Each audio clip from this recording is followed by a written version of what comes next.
حي على الفلاح.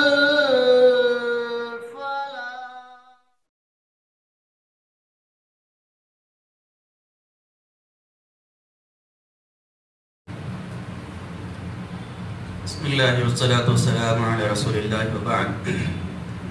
عن أنس بن مالك رضي الله عنه قال: مر بجنازة فأثني عليها خيرا، فقال نبي الله صلى الله عليه وسلم: وجبت وجبت وجبت. ومر بجنازة فأثني عليها شرا، فقال نبي الله صلى الله عليه وسلم: وجبت وجبت وجبت.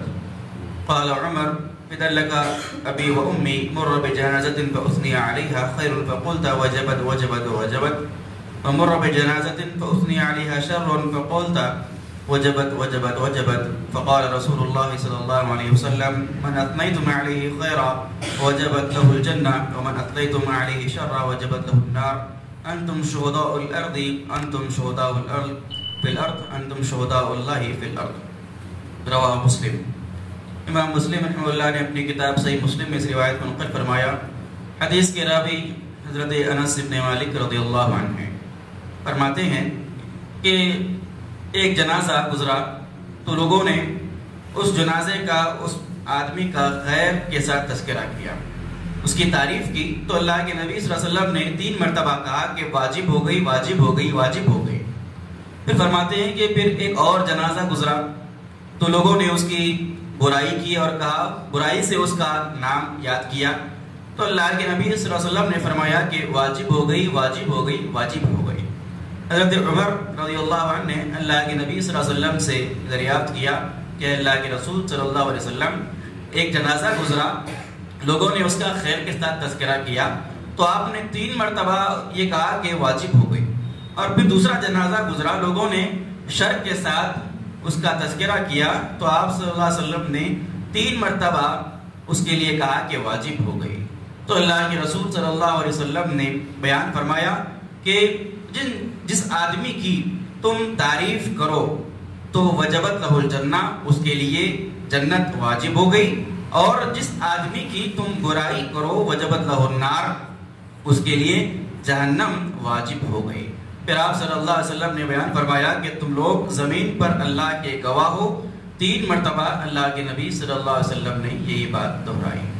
اس روایت کے اندر جہاں دوسری کئی باتیں اس سے معلوم ہوئی، اس سے یہ بات معلوم ہوئی کہ جو آدمی اللہ رب العالمین اور اللہ کے رسول صلی اللہ علیہ وسلم کی سنتوں کی پابندی کرتا ہے، اللہ کے احکامات کی پابندی کرتا ہے اور سنت سے محبت رکھتا ہے، اور اس کے گزر جانے کے بعد اگر لوگ اس کا خیر کے ساتھ تذکرہ کرتے ہیں تو یہ اس کے آخرت کی بھلائی کی دلیل ہے.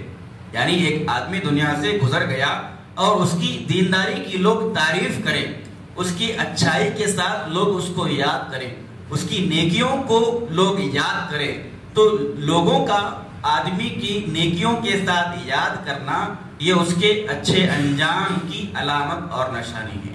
اور اگر کوئی آدمی دنیا سے چلا گیا، دنیا سے جانے کے بعد بھی لوگ اس کی اچھائی کو یاد نہ کریں، یا اس کے اندر کسی قسم کی اچھائی ہی نہ ہو، نہ دینی اعتبار سے نہ دنیاوی اعتبار سے لوگ اس کی کسی اچھائی کو یاد نہ کریں، تو یہ اس کے آدمی کے غلط آخرت کی یا اس کے برے انجام کی نشاندہی، یہ اس کی علامت ہے.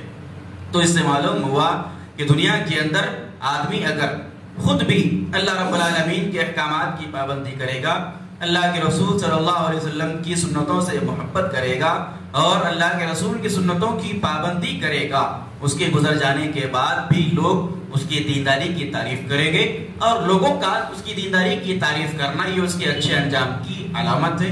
اور اگر دنیا کے اندر آدمی اللہ اور اس کے رسول کے احکامات سے محبت نہیں کرے گا، اس کی اطاعت نہیں کرے گا، اس پر عمل پیرا نہیں ہوگا، دینداری آدمی کے اندر نہیں ہوگی، اس کے دنیا سے جانے کے بعد بھی لوگ اس کی اچھائی کو یاد نہیں کریں گے، اس کی اچھائی کا کوئی تذکرہ نہیں کرے گا. اور اس آدمی کی اچھائی کا تذکرہ نہ کرنا اس کے برے انجام کی علامت ہے. تو دنیا کے اندر آدمی جیسا کام کرے گا، لوگوں کی زبان سے ہی اس کی آخرت کی اچھائی یا برائی کی دلیل لوگوں کی زبان پر ہی مل جائے گی. اللہ رب العالمین سے دعا ہے اللہ تعالیٰ تمام کو اللہ کے رسول صلی اللہ علیہ وسلم کی ان تعلیمات کو پڑھنے، سیکھنے، سمجھنے، اس پر عمل کی ہم کو توفیق عطا فرمائے، آمین۔ سبحانک اللہم و بحمدک، اشہد ان لا الہ الا انت، نستغفرک و اتوب الیک۔